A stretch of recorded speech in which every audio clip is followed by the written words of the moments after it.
Hello আমার কৃষক বন্ধু, আপনারা কেমন আছেন? আশা করি প্রত্যেকেই ভালো আছেন। আজকে এই ভিডিওর মাধ্যমে আমি আলোচনা করব জমিতে নিমখোল দেওয়ার গুরুত্ব কী? জমিতে আমরা কেন নিমখোল প্রয়োগ করব? সেটা নিয়ে আজকের ভিডিওতে আমরা সুন্দরভাবে আলোচনা করব। চলো আজকের ভিডিও শুরু করি। বন্ধু, বর্তমানে আমার হাতে যেটা রয়েছে, এই যে আমার হাতে যে নিমখোলটা রয়েছে, এটা দেখতে পাচ্ছ? তোমাদের লেখায় রয়েছে ইন্দ্রনিম, হ্যাঁ? এখানে লেখা রয়েছে ইন্দ্রনিম, নিম কেক, ঠিক আছে? মানে নিম কেক বলতে নিমখোল, ঠিক আছে? এটা ফর অল ক্রপস মানে সমস্ত রকম সবজি গাছে ইহা ব্যবহার করা যাবে। চলো এই নিম খোলের গুরুত্ব কি? ইহা কিন্তু 5 কেজির নিচে কিন্তু প্যাকেট পাওয়া যায় না। ট্যাসকো কোম্পানি একমাত্র বার করে এবং অন্যান্য কোম্পানিরও আছে।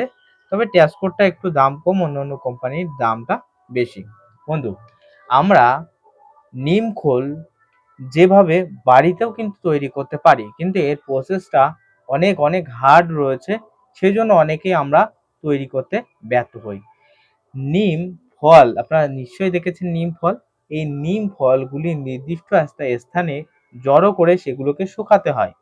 শুকানোর পর সেটাকে ভালো করে পিষিয়ে সরিষার মতো ভালো করে পিষিয়ে হালকা পরিমাণে তার থেকে তেল উৎপাদন হয় এবং বাদবাকি যে ছিবড়েগুলি পড়ে থাকে সেইগুলোই কিন্তু খোল রূপে রূপান্তর করা হয়। ঠিক আছে? এবার চলো বন্ধু, এই নিম খোলের উপকারিতা কি রয়েছে। আমরা দীর্ঘদিন ধরে যদি একই রকম ফসল বারে বারে জমিতে চাষ করতে থাকি, তার ফলে আমাদের সবজির জমিগুলিতে প্রচুর পরিমাণে নিমাটনের সমস্যার সৃষ্টি হয়। বিশেষ করে পটলের জমির ক্ষেত্রে গিটগিট সৃষ্টি হওয়া, এমনকি বন্ধু বেগুনের জমির ক্ষেত্রে গাছের গোড়ায় শেকড়ে গিটগিট আলু আলু সৃষ্টি হওয়া। এছাড়াও জীবাণু ও ভাইরাস ব্যাকটেরিয়ার কারণে পটল গাছ হঠাৎ শুকিয়ে মারা যাওয়া, এছাড়াও বেগুন গাছ হঠাৎ করে ঝিমিয়ে পড়া প্রভৃতি ক্ষেত্রে কিন্তু মাটির ভিতরে থাকা জীবাণু ব্যাকটেরিয়া কিন্তু গাছের এই সমস্যার সৃষ্টি করে। আপনি যদি সেখানে নিমখোল প্রয়োগ করেন, তাহলে মাটির ভিতরে থাকা সমস্ত রকম জীবাণু ব্যাকটেরিয়া পোকা এরা তো মরবে, এরা তো ধ্বংস হবেই, পাশাপাশি আপনার মাটির যে উর্বর যে শক্তি বা যে ক্ষমতা, সেটার পরিমাণ অনেক দ্বিগুণ বৃদ্ধি পাবে। অর্থাৎ মাটির যে ক্ষমতা, অর্থাৎ আপনি যে রাসায়নিক সার প্রয়োগ করেন জানেন, এই রাসায়নিক সার বারে বারে প্রয়োগ করার কারণে আপনার মাটিতে অম্লতা বা অ্যাসিডের সৃষ্টি হয়। সেই অ্যাসিডকে কন্ট্রোল করতে নিমখোল কিন্তু মাটিতে আমরা প্রয়োগ করে থাকি। অ্যাকচুয়ালি মাটির পোকাগুলিকে মারে, মাটির জীবাণু ব্যাকটেরিয়াকে ধ্বংস করে।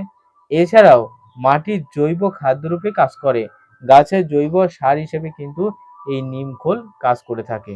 তাই পার বিঘেতে আপনাদের আমি প্রত্যেকে রিকমেন্ড করে থাকি 10 কেজি পরিমাণে নিমখোল, বিশেষ করে বেগুন চাষের ক্ষেত্রে, পটল চাষের ক্ষেত্রে, কাকুল চাষের ক্ষেত্রে এবং অন্যান্য ফসল চাষের ক্ষেত্রে।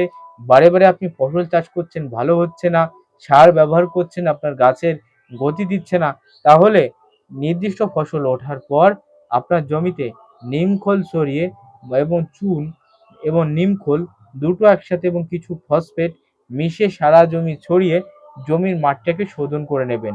তার পরবর্তীতে আপনি কিন্তু যে ফসলই চাষ করবেন না কেন ভালো হবে। তার একটাই কারণ, আপনার মাটি শুদ্ধ হয়েছে। হ্যাঁ, এই নিমখোল আমাদের কিন্তু সবজির জমিতে খোলের পরিবর্তে জৈব খাদ্য হিসেবে ব্যবহার করা যায়।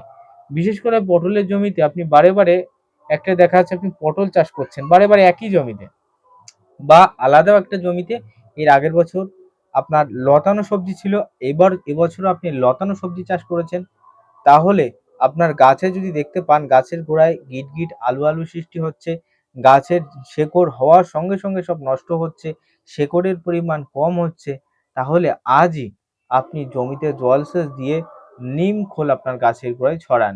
মাটির ভিতরে থাকা ব্যাকটেরিয়া জীবাণু রাসায়নিক ইনসেক্টিসাইডের তুলনায় দীর্ঘদিন কিন্তু কাজ করবে। আর যত বর্ষা আসবে ততই বেশি পরিমাণে কিন্তু ইহার কার্যকরী ক্ষমতা রয়েছে। এছাড়াও গাছের গতি ধরবে, গাছটা কালো ধরবে, গাছের ফুল ফলও পরিমাণে কিন্তু বাড়াবে। অর্থাৎ অ্যাকচুয়ালি মাটির জৈব মাইক্রো নিউট্রিয়েন্ট হিসেবেও কাজ করে থাকে এই নিমখোল। তাই আমরা নিমখোল কিন্তু জমিতে ব্যবহার করবো। এবার চলো এই কোম্পানি ট্যাসকো কোম্পানির নিমখোল, ট্যাসকো কোম্পানি কি বলছে একটু আমরা জেনে আসি। বন্ধু, দেখতে পাচ্ছি এখানে লেখা রয়েছে ইন্দ্রনিম, নিম কেক ফর অল ক্রপস, সমস্ত রকম ফসলের ক্ষেত্রে ব্যবহারযোগ্য। তারপরে এখানে রয়েছে কমপ্লিট প্লান্ট প্রোটেকশন মানে কমপ্লিট প্লান্ট যে রয়েছে সেই প্লান্টের কিন্তু প্রোটেকশন দেবে পোকা। অর্থাৎ আমরা যেমন গাছের গোড়ায় ধান চাষের ক্ষেত্রে যেমন আমরা ফটেরা, ভিড় থাকো এগুলো ছড়িয়ে থাকি, গাছ খেয়ে অ্যান্টিবডি করে থাকে। নিম খোলও কিন্তু এইরকম, গাছ কিন্তু অ্যান্টিবডি হয়ে থাকবে। এই জন্য কমপ্লিট প্লান্ট প্রোটেকশন লেখাই আছে, গাছে সহজে রোগ আসতে দেবে না, পোকা আসতে ঘেঁষতে দেবে না। বায়োনিউট্রেন্ট মানে জৈব অনুখাদ্য, এটা এগ্রিকালচার গ্রেড মানে এগ্রিকালচার রূপে আসে। হ্যাঁ, কোথা থেকে আসছে আমরা দেখতে পাচ্ছি, এটা কলকাতা থেকে এসছে। ঠিক আছে, কত 1965 সাল থেকে কিন্তু এই কোম্পানি অ্যাভেলেবেল রয়েছে। এবার আমরা জেনে আসি ইহা কোন কোন ফসলের ক্ষেত্রে, দেখি এর কি কি কাজ রয়েছে, ইম্পর্টেন্ট কি রয়েছে একটু দেখি। বলছে Indraneem improve soil natural in health and roots robust plant. দেখো এখানে লেখা রয়েছে Indraneem improve soil nutrient in healthy and root boost plant. অর্থাৎ এর বলছে যে ইমপ্রুভ মানে কি, ইমপ্রুভ করবে সয়েল নিউট্রেন্ট অর্থাৎ মাটির অনুখাদ্য, অর্থাৎ মাটির পুনরূপে অর্থাৎ পুনর্জীবন দেবে। ইন হেলদি এবং এবং কি করবে, হেলদি অর্থাৎ মাটি সুষম খাদ্যে পরিণত হবে এই নিমখোল। আর কি করবে, রুট বুস্ট মানে রুট মানে কি শেকড়, বুস্ট করবে প্লান্টের।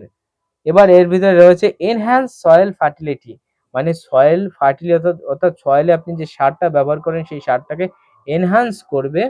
কাজিং ফাস্ট প্লান্ট অর্থাৎ গাছ অনেক সময় রাসায়নিক সার ব্যবহার করেন, সেটা গাছ খেতে পারে না, বা যে খোল যেটা ব্যবহার করেন গাছ খেতে পারে না, সেই খাওয়াটাকে জলদি ফাস্ট গাছের খাওয়ানোর জন্য প্রয়োজনীয় কাজ ইহা করবে। বলছে this cake benefits all type plants, বলছে সমস্ত রকম ফসলের ক্ষেত্রে ব্যবহার করা যাবে। অ্যান্ড অ্যাক্টস, বলছে অ্যান্ড অ্যাক্টস লাইক নিউট্রেন্ট পেস্ট রিপ্লান্ট, বলছে এটা অ্যান্ড লাইক এবং সমস্ত গাছের ক্ষেত্রে সমস্ত গাছের খুবই পছন্দের একটা খাদ্য, তাই বলছে। ঠিক আছে, এবার বলছে দেখি ইহা বলছে এর ডোজের পরিমাণ রয়েছে 10 কেজি পরিমাণে পার বিঘাতে ব্যবহার করতে হবে, 8 থেকে 10 কেজি। আমি বললামই তোমাদের 8 থেকে 10 কেজি ব্যবহার করতে হবে। ইহার কি কি কাজ করবে আমাদের একটু জানতে হবে। বলছে 6 টাইপের কাজ করে। কি কি কাজ করে বলছে, এখানে লেখা রয়েছে পেস্ট রিপ্লেন্ট, তারপরে রয়েছে অ্যান্টিফিডেন্ট, তারপরে রয়েছে it has insecticide like activity also, তারপরে বলছে নিমোটোসাইড, তারপরে বলছে ইট হেল্প গ্রোথ মাইক্রোবস, তারপরে বলছে it enhance organic matter in soil. এর মানে কি, এর মানে হলো আমি অ্যাকচুয়ালি এক একটা করে বলছি। মানে বলছে দেখো, অর্থাৎ ইনসেক্টিসাইড অর্থাৎ মাটির ভিতরে থাকা নানা রকম পোকা সেগুলোকে কন্ট্রোল করবে। তারপরে রয়েছে নিমাটোন, নিমাটোনের যে সমস্যা রয়েছে মাটির শেকড়ে যে সমস্যা রয়েছে সেটা কন্ট্রোল করবে। তারপরে রয়েছে কি করবে, হেল্প করবে গ্রোথে, হেল্প করবে মানে গাছের গতিটা বৃদ্ধি করতে সাহায্য করবে। ঠিক আছে, এর ভিতরে টোটাল রয়েছে, এর ভিতরে টোটাল কি দেখো, নিম ফলের ভিতরে কোন কোন উপাদান রয়েছে আমাদের জানতে হবে। নাইট্রোজেন রয়েছে, তারপরে রয়েছে পটাশ রয়েছে, ফসফেট রয়েছে, এছাড়াও ম্যাঙ্গানিজ, জিঙ্ক, এফি, তারপরে রয়েছে সিউ মানে এফি মানে কি, এফি মানে লোহা, সিউ মানে কপার, সালফার রয়েছে, ম্যাঙ্গানিজ রয়েছে, এই সমস্ত উপাদান, কার্বন রয়েছে, এই সমস্ত উপাদান কিন্তু নিমখলের ভিতরে রয়েছে। তাহলে নিমখলের গুরুত্ব কতখানি তোমরা বুঝতেই পারছো। ঠিক আছে, তাই নিমখল আমাদের সবজির জমিগুলিতে ব্যবহার করতে হবে। বুঝতে পেরেছো, জমি তৈরির সময় ব্যবহার করতে পারো, বা আপনি সারের সাথে মিশ্রিত করে করেও প্রয়োগ করতে পারো। বুঝতে পেরেছো কি কি কাজ করবে সেটা আমি জানালাম। দেখা যাচ্ছে রাসায়নিক সার ব্যবহার করে আপনি ফেল হয়ে যাচ্ছেন, আপনি পটল চাষ করেছেন বা বেগুন চাষ করেছেন, রাসায়নিক সার ব্যবহার করে করে ফেল হয়ে যাচ্ছেন। আপনি জিঙ্ক বা অন্যান্য খাদ্য দিচ্ছেন, তবুও দেখছেন আপনার গাছের গতি হচ্ছে না, গতি বৃদ্ধি পাচ্ছে না। নিমখোল গাছের গোড়ায় ছড়িয়ে দিন তো রাসায়নিক সারের সাথে হালকা করে মিশ্রিত করে, দেখবেন আপনার গাছ অনেকটাই পরিবর্তন হবে। হ্যাঁ বন্ধু, এই বর্তমানে নিমখোলের গুরুত্ব কি রয়েছে, নিমখোল কেন ব্যবহার করবে সেটা নিয়ে আমরা ভিডিওতে জানলাম। ভিডিও ভালো লাগলে লাইক কমেন্ট শেয়ার করে থাকবে, আর অবশ্যই এই চ্যানেলে নতুন হলে সাবস্ক্রাইব করবে, এবং ফেসবুক পেজে দেখলে ভিডিওটা ফলো করে দেবে, অবশ্যই ফলো করবে এবং ফেসবুক পেজ থেকে দেখলে অবশ্যই শেয়ার করে দেবে। আর নিমখোল যদি নিজের এলাকায় না পেয়ে থাকো, আমাদের কাছ থেকে ক্রয় করতে হলে আমাদের হোয়াটসঅ্যাপ নাম্বার 9093814580, এই নাম্বারে আমাদের সাথে যোগাযোগ করবে, আমরা পাঠিয়ে দেবো। আবারও জানাচ্ছি আমাদের হোয়াটসঅ্যাপ নাম্বার 9093814580, এই নাম্বারে আমাদের সাথে কন্ট্যাক্ট করবে, আমরা খুব দ্রুত এটা প্যাকিং করে পাঠিয়ে দেবো। আজকের ভিডিও এই পর্যন্ত, প্রত্যেকে ভালো থাকবে, সুস্থ থাকবে।